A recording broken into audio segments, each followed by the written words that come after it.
శ్రీమాత్రై నమ. జయ గురు దత్తాత్రేయ నమ.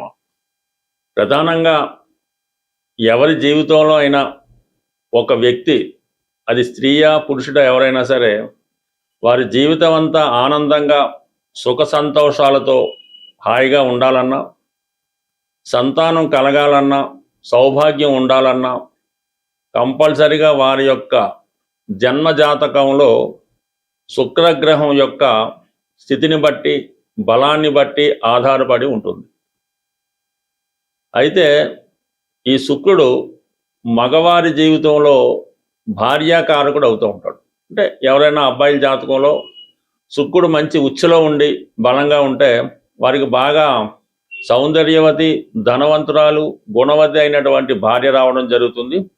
వివాహం తర్వాత వారి జీవితం చాలా సక్సెస్ఫుల్గా వెళ్ళడం జరుగుతుంటుంది. అదే అబ్బాయిల జాతకంలో శుక్రుడు బలహీనంగా ఉన్న, నీచలో ఉన్న, పాపగ్రహాలతో కలిసి ఉన్న వారికి అనుకూలమైనటువంటి భార్య రాదు సరికదా. వివాహం తర్వాత వాళ్ళ జీవితం చాలా స్ట్రగుల్ పడవలసి ఉంటుంది. ఉదాహరణకు ఉద్యోగం పోవడం కానీ, పేరెంట్స్తో విభేదాలు రావడం కానీ, ఆర్థిక పరంగా చితికిపోవడం కానీ, వ్యసనపడవడం కానీ, ఇవన్నీ వివాహం తర్వాత జరుగుతున్నాయంటే వారి యొక్క జీవితంలో వాళ్ళకి ఈ పతనానికి వాళ్ళ భార్య అయితే కారణం కాదు. ఇతని జాతకంలో ఉన్నటువంటి శుక్రుడు మాత్రమే కారణమవుతుంటాడు. అందుకని శుక్రుడు ప్రధానంగా కారకత్వం వహించిన విషయాల్లో మెయిన్ సంతానం ఒకటి.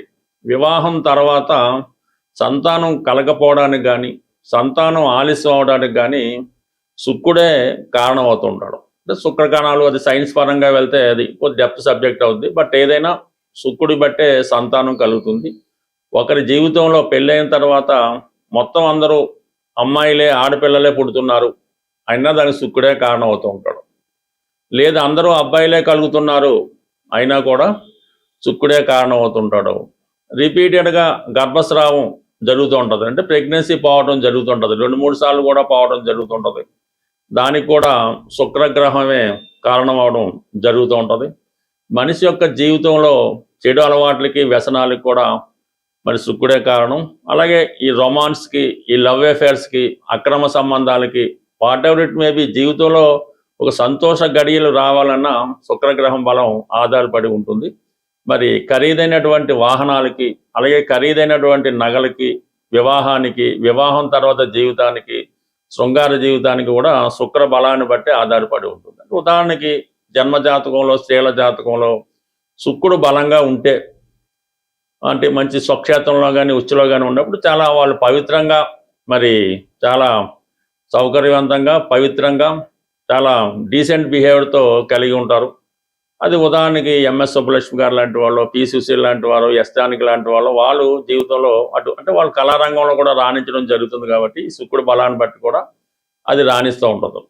అదే శుక్రుడు నీచలో ఉండి బలహీనంగా ఉంటే ఈ టీవీ యాంకర్లుగానో, మామూలుగా ఏంటంటే స్ట్రీటు, ఇలాగా చాలా వరకు వాళ్ళు రావడం జరుగుతుంటుంది. బట్ ఏదైనా ప్రస్తుతం ఈ శుక్రగ్రహం మనకి ఈ సింహరాశిలో సంచరిస్తూ రేపు ఆగస్టు 1వ తారీఖున కన్యారాశి అయినటువంటి తన నీచ రాశిలోకి ప్రవేశించడం జరుగుతుంది. మరి దీని సందర్భంగా ఏ ఏ రాశుల వారికి ఎటువంటి ప్రభావం చూపుతుందన్న విషయాన్ని మనం ఈ వీడియోలో రాశుల వారిగా తెలుసుకునే ప్రయత్నం చేద్దాం. మిథున రాశి వారికి శుక్రుడు పంచమ వ్యయాధిపతి.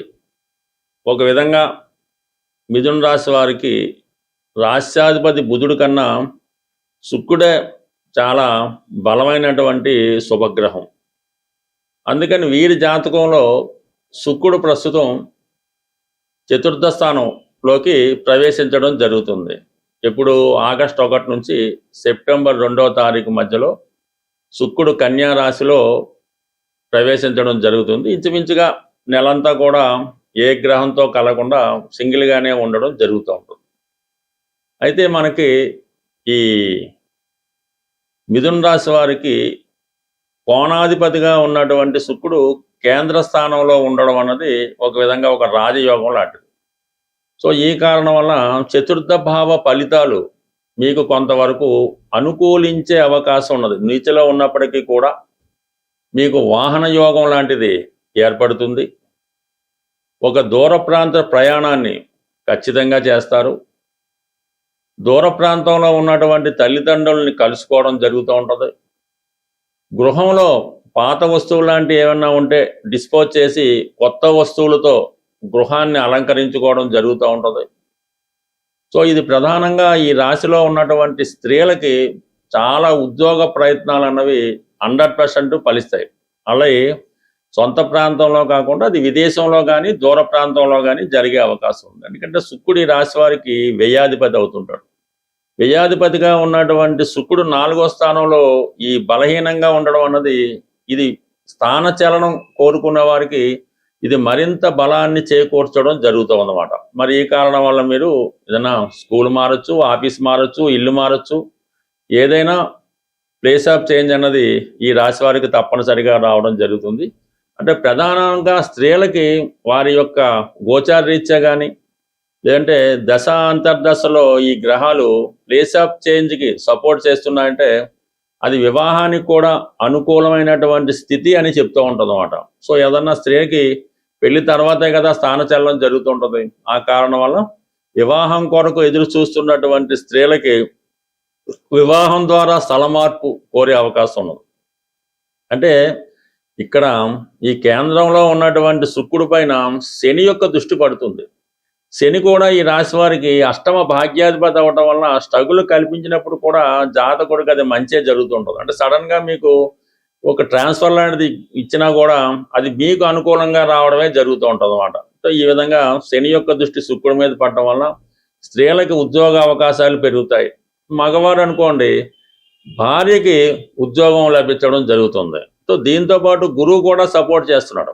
గురువు మీకు శుక్రుడి నుంచి 11వ స్థానంలో ఇంచుమించుగా ఈ శుక్రుడు ఇక్కడ ఉన్నంత వరకు గురువు యొక్క లాభస్థాన స్థితి అంటే అటు ఫైనాన్స్ స్టేటస్ పెరుగుతూ ఉంది, ఆర్థిక పరంగా అనుకూలిస్తూ ఉంటుంది, అలాగే వృత్తిపరంగా అనుకూలించడం ఇవన్నీ కూడా ఈ ఒక విధంగా ఈ మిథున రాశి వారికి శుక్రుడు చాలా అనుకూలించడమే జరుగుతుంది. అయితే ఏదన్నా మరి ఈ ఆగస్టు 1వ తారీఖు వరకు శుక్రుడు 3వ స్థానంలో ఉండి కేతువుతో కలిసి ఉండడం వలన కొంత ధన నష్టం, స్త్రీల చేతిలో మోసపోవడం కానీ, ఎవరినన్నా నమ్మి మోసపోవడం కానీ, ప్రయాణాల్లో విలువైన వస్తువులు పోగొట్టుకోవడం కానీ, ఇలాంటి వాహనాలు లాంటివి ఏమైనా రిపేర్కి రావడం కానీ ఆగస్టు 1 వరకు జరిగే అవకాశం ఉంది. ఆగస్టు 1 తర్వాత ఇటువంటి కొన్ని శుభ ఫలితాలు మీకు జరుగుతాయి.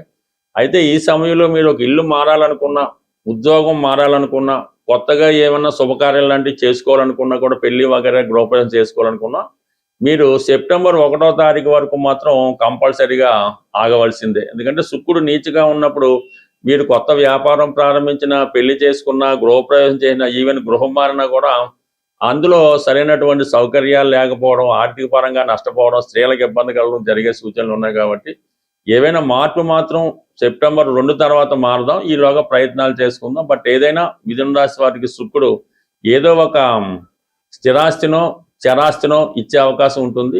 శుక్రగ్రహ పరిహారాలు అన్నవి చాలా సులభంగా చేసుకోవచ్చు. అంటే ఇంజనల్గా శుక్రగ్రహానికి డైమండ్ ఉంగరం పెట్టుకోవడం, 6 ముఖాల రుద్రాక్ష ధరించడం, ఈ బొబ్బర్లు దానం చేయడం, ఇవన్నీ కూడా ప్రాథమికంగా ఉన్నటువంటి రెమెడీలు. ఇవి అందరికీ అన్ని విషయాల్లో కలిసి రాకపోవచ్చు. ఏదైనా శుక్రుడు మీకు మంచి ఫలితం ఇవ్వాలంటే ఫస్ట్ వ్యసనాలకి దూరంగా ఉండాలి. ఎటువంటి వ్యసనం కూడా జాతకుడిని శుక్రగ్రహం అనుగ్రహానికి కారణం అవుతూ ఉంటుంది. అది తాగుడు అవ్వచ్చు, పేకాట అవ్వచ్చు, వ్యభిచారం అవ్వచ్చు, మరేదైనా అవ్వచ్చు. ఇది కంప్లీట్గా మీరు వ్యసనాలకు దూరంగా ఉంటే ఆటోమేటిక్గా శుక్రగ్రహ అనుగ్రహం లభిస్తుంది. ఇది స్త్రీలకు కూడా వర్తిస్తుంది. స్త్రీలను గౌరవంగా చూడటం, ఏ స్త్రీ అయినా, చిన్న పాప అయినా, పెద్దమ్మ అయినా, తల్లి అయినా, తండ్రి అయినా, ఎవరినైనా సరే గౌరవప్రదంగా చూడవలసి ఉంటుంది, వాళ్ళని గౌరవించవలసి ఉంటుంది. వాళ్ళు ఏ పని చేయని కూడా మనకు అనవసరం, వాళ్ళని గౌరవించదే మీరు కంపల్సరీగా శుక్రగ్రహ అనుగ్రహం పొందడం జరుగుతూ ఉంటుంది. అయితే చిన్న పరిహారం కూడా ఉంటుంది. అంటే మగవాడికి సహజంగా స్త్రీలను చూడడం అన్నది సహజంగా ఉంటుంది. మీరు ఏదైనా చూడకూడని దృష్టితో ఒక స్త్రీని మీరు చూసినప్పుడు ఆ పాప పరిహారం నిమిత్తం మీరు ఆ స్త్రీ యొక్క పాదాలని చూసి, ఆ పాదాల వంక చూసి ఒకసారి మనసులో నమస్కారం చేసుకుంటే ఆ పాప ఫలితం మీకు పోవడం జరుగుతుంది.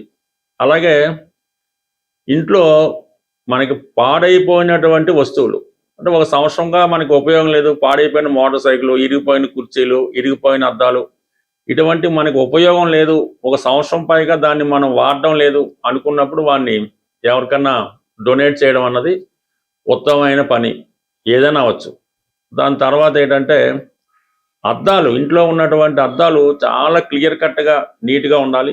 సాధ్యమైనంత వరకు పడక గదిలో, బాత్రూములో ఈ అద్దాలు, అంటే ముఖం చూసుకొని అద్దాలు లేకుండా ఉండడం మంచిది. మామూలు అద్దాలు అయితే ఓకే, గ్లాసెస్, పార్టిషన్ గ్లాసులు ఓకే.